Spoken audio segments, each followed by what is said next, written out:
A commitment to running on vibes or an attachment to recording and releasing in the same week is the thing keeping your podcast stuck. It's the thing keeping your podcast from doing its best work in your business, which is as a sales asset. And that's why I want to touch on why I come together quarterly with every single one of our production clients, even the clients who have been working with us for 5+ years. We still sit down 4 times a year and we map out their quarterly content together. Today, we're going to talk about why we do that and what that looks like. Welcome to the More Profitable Podcast with Stacey Harris. I'm Stacey, and this is the spot to learn more about the strategies, tactics, and tools you need to build your more profitable podcast. My team and I work every day with podcasters like you to shift shows from frustrating time sucks to productive members of your sales team, because your show should be built to generate and convert leads. So let's get into it.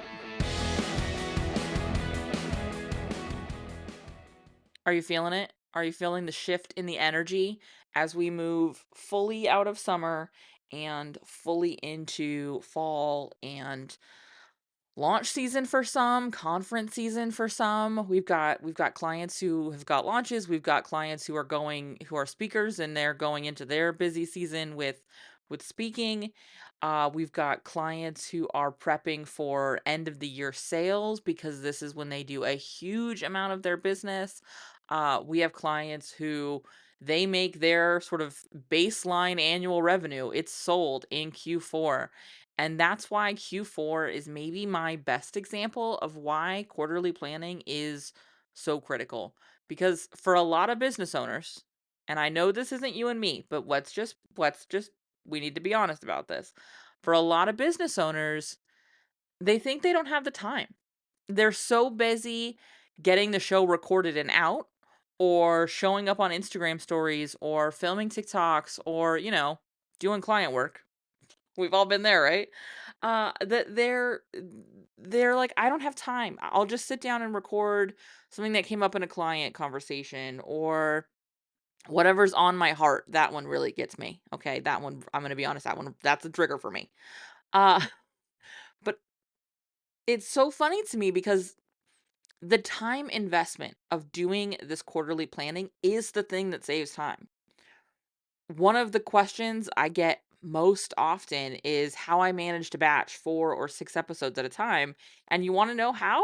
It's because when I sit down to record, all I'm doing is talking. I know exactly what I need to say. And most importantly, and this is, in my opinion, the part that's missing, I know why I'm saying it. I know where it goes. I know the purpose of that episode in my library of content. I know the purpose of that episode in the time in which it's being released. I know what its job is, and that makes it easier for me to sit down and make sure it's going to do its job, build something that can do the job I want it to do effectively. Quarterly planning is at the center of our client work because it is the difference maker. Without quarterly planning, without sitting down and figuring out what you're saying and why you're saying it, you are going to spend more time on your podcast than you need to, all while building a less effective tool. Your strategy is what allows you to build intentional education so that your listeners can connect the dots and show up and take action and not just be clients, but be some of your best clients.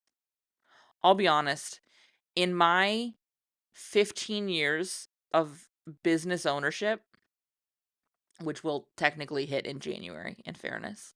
So 14 years right now of biz ownership. The thing I have learned is when I had sort of quote unquote bad clients, when I had poor fit clients, when I had client relationships that didn't end as well as I would like them to, it was generally my fault. I had brought in a client who was a poor fit for the work we do, who would have been better served by someone else. And my podcast's job is to make sure that those folks see themselves out, because I don't want to hold you hostage in my show.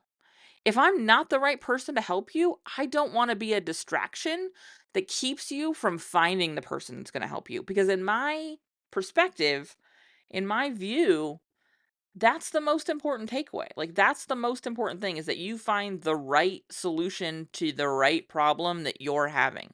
You find your right fix. I might not be that right fix. I'm okay with that. I'm comfortable with that, because in a lot of cases, I am the right fix. And for those who listen to the show and recognize that, we get in and we do really good work together.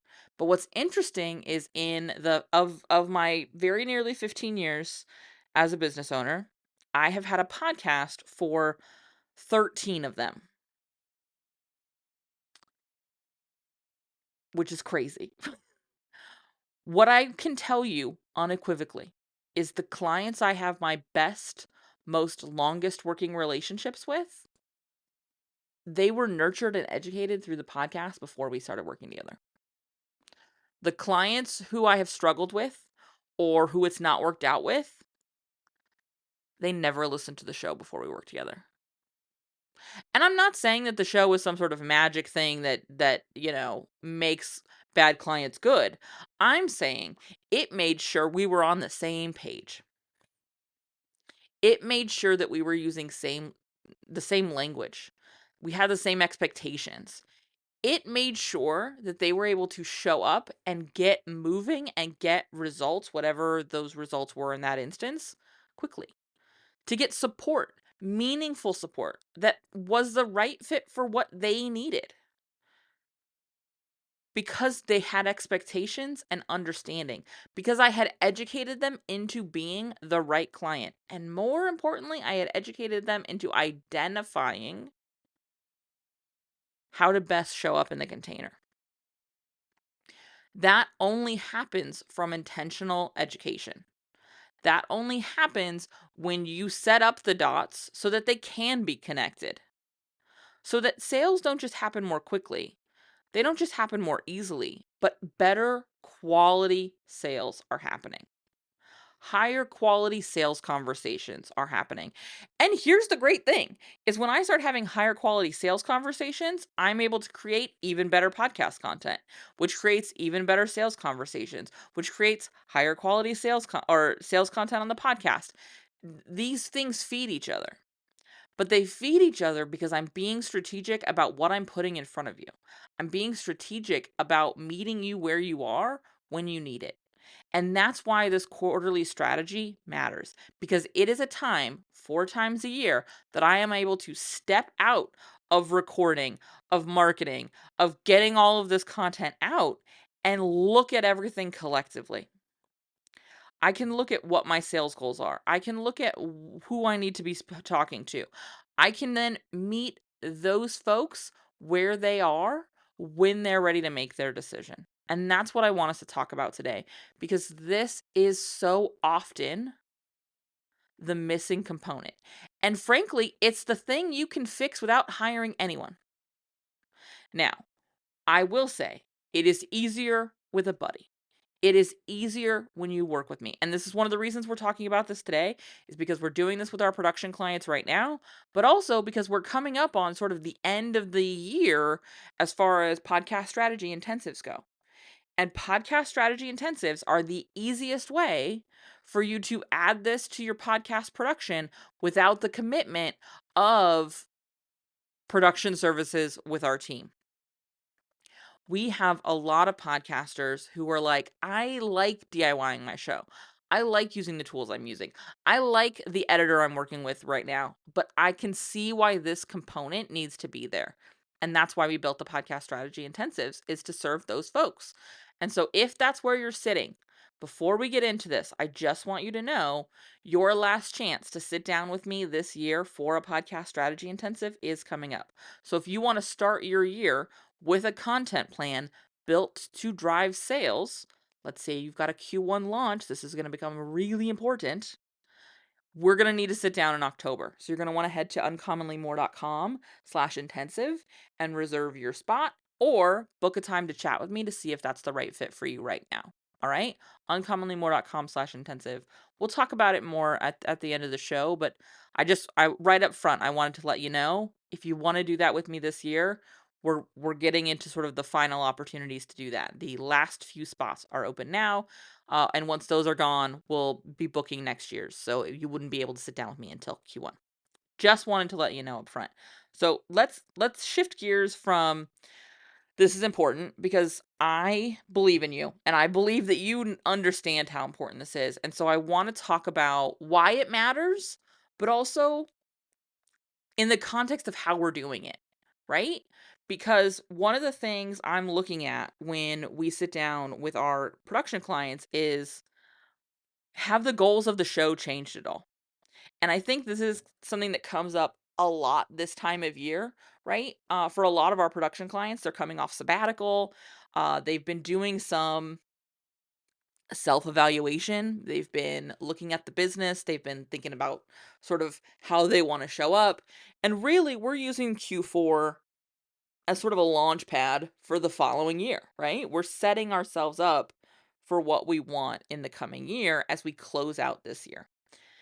And so as they come back with this reflection time, with these insights, I want to make sure that we don't need to shift anything on the podcast side of things to reflect that. So, for example, when I sat down with a client before the summer started, they needed to realign some ideal client. They were shifting their ideal client and rebranding their offers to speak to this new client. Now, this wasn't a sort of like overhaul, if you will. This wasn't this wasn't a like totally different like market sector they were moving into. It was refinement. But that refinement needs to be represented in their content, right? We're talking to a more specific group now. We're having a different caliber of conversation as we align ourselves with this right fit group. On the flip side, as we move into September, I'll be having conversations with clients who sold one kind of offering in Q3 and are selling a different kind of offering in Q4. They're talking to a different segment of their audience. And so we need to check in and we need to say, who are we talking to right now? What is the positioning that we need to be highlighting? What is the offer that we need to be highlighting now? That happens when we have a regular cadence. What happens if we don't have a regular cadence of checking in and adjusting these things is things get muddy. Things get confusing. It becomes about what do I need to do this week instead of what am I setting up next month? Especially when you're somebody who runs sort of set offer times, like let's say you've got like launches for a mastermind or a group program or for a self-study course, or maybe you have a season where you do primarily one-on-one stuff. If you're shifting from one season into another, as in you're moving from sort of your one-on-one stuff you do in the summer and then you've got a group program you launch in the fall, if you're operating on a like here's what I'm putting out this week kind of mentality, you're going to struggle because you're not going to have the sort of marker of when you need to be shifting that messaging and setting up what comes next. So having this checkpoint is incredibly important. It also allows us to stay relevant and timely. I've got a couple of clients who, like I said, don't do production with us, but meet with me on a regular cadence for their podcast strategy through intensives. And we'll meet like 2 to 3 times a year. And we kind of map out kind of like 4 to 5 months of content at a time.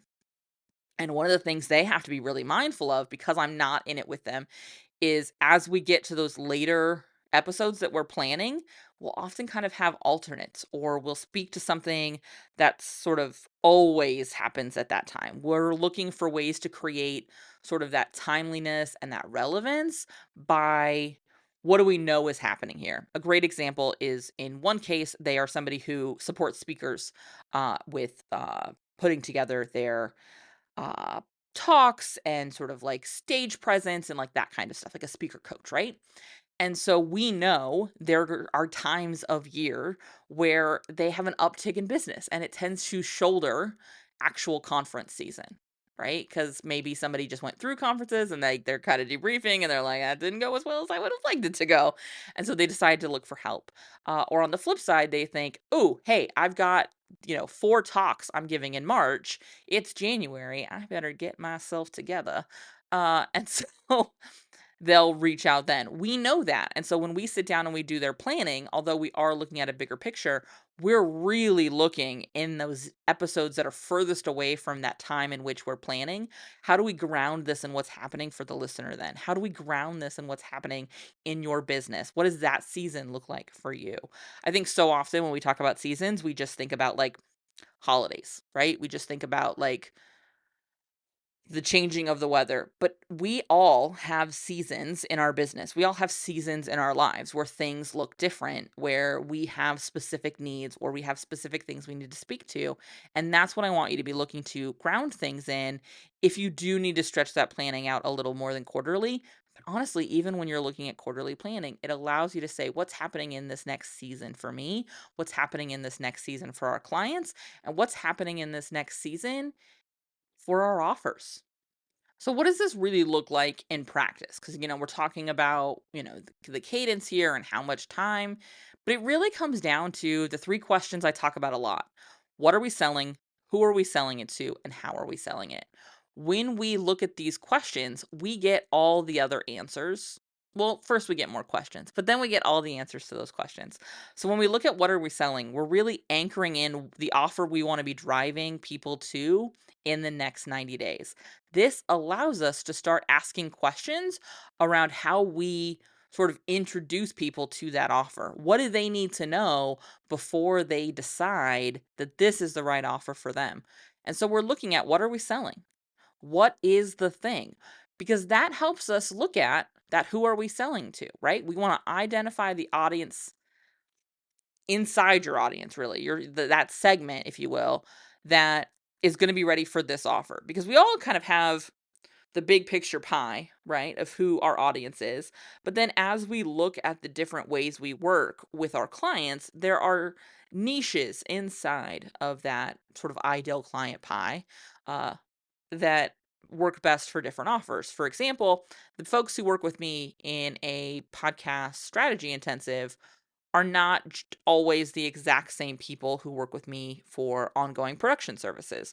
There's crossover because they're both ideal fits for working with me and working with the structure we work with and the kinds of shows we produce, where we're really tying things to an offer. We're not building a show that is about attracting 100,000 people or listeners for the sake of listeners, if you will, right? We're not looking to just build an audience. We're looking to convert our listeners into offers. Whether that means putting butts in the seats at an event, whether that means putting people on the roster for a course or program, or whether that means putting people on the other end of our Zoom calls for one-on-one work, whatever that might look like. And those differences might be there. And so when we look at who are we selling to and we pair it with what are we selling, we start to get, what are their questions? And that's our content, right? Is answering those questions. How do we set these folks up to get the best value and be the best fit for this program? What are the things they need to know to get the most out of our work together? That's the kind of content. That's the kind of intentional education we want to be doing. And then of course, how are we selling it really helps us decide what we need to do to map out that path for them. For example, if I'm selling a, $200 course where, it's totally self-study, I'm probably not doing a sales call. And so I need to give them all the information they need to make their decision on their own. That's a different proposition than when I'm putting someone in a 12-month container where they're going to be working with me one-on-one or maybe in a small group mastermind. It's going to be super high touch. I'm going to need a sales call. Then I just need to give them enough information to get them on the sales call. In the sales call, we'll talk about some of the stuff around the program that maybe we don't dive as deeply into as we would normally on the podcast. Because again, I just need to get them on the call. I just need to get them into a sales conversation. And so the kind of information I need to give them there is just enough information so that they come to that call ready to ask the questions that are going to be specific to them. so that we can do those sort of final check-ins to make sure they're the right fit and either get them enrolled or point them in the direction of the thing that is the best fit. So is it direct invitation? Is it, sort of saying, "Hey, book a call with me"? Is it doing all of these sort of objection stuff and speaking to all of those reasons why not, so that they can, and the reasons why, so they can make a fully formed decision all on their own? And so when you're sitting down and you're mapping this out, I want you to come back to those same questions each and every quarter. And I know that sounds repetitive and boring, but when you run it through these filters, when you run it through these questions, you're going to be able to build things that'll help you in the long run, meaning you're going to have things that are re-shareable and repeatable. We've got a client who's in launch right now, and one of the things we're doing is re-releasing some of the assets that we released their last launch because we know they worked, which is buying them some capacity to have the sales calls they need to have, to do the showing up on other podcasts that they want to do to build out that new audience, to show up on their Instagram stories or in threads or over on LinkedIn or whatever, is the right fit for that client.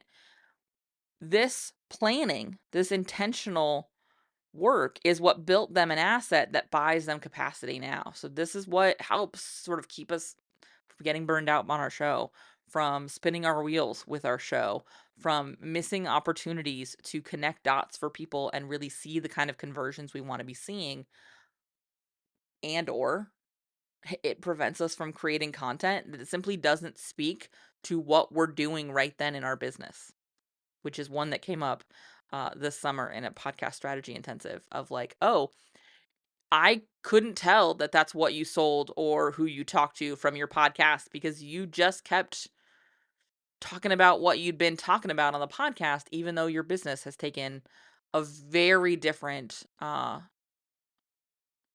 direction with your offers and with how you actually help people. So that's the process you're going to go through, is asking those 3 questions and really fleshing out what do they need to know to make this decision. That's what those 3 questions are going to allow you to answer. That's the 4th question that gets answered only when you know the answer to those first 3 questions. All right?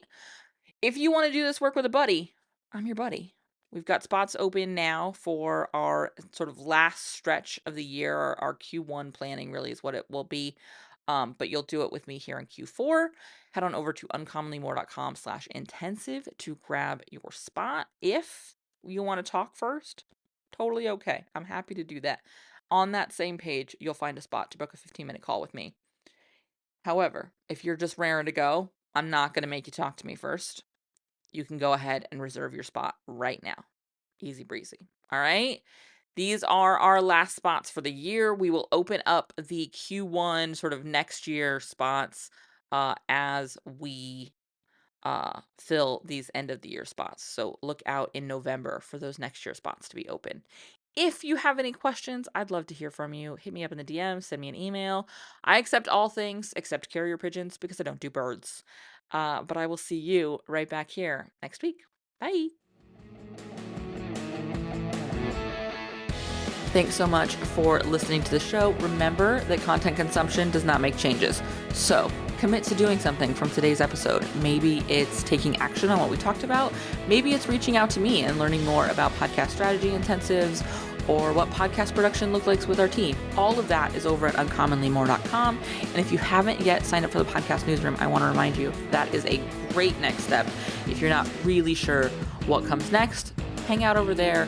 Get those exclusive private episodes. That's over at podcastnewsroom.com. And the last favor I will ask, because social proof is endlessly important for sure, is to leave a rating or review for the show. If you go to ratethispodcast.com/more, that's the easiest way to do it. But I would love to hear what you thought of the show, what you think of the show, and if the show has been helpful for you.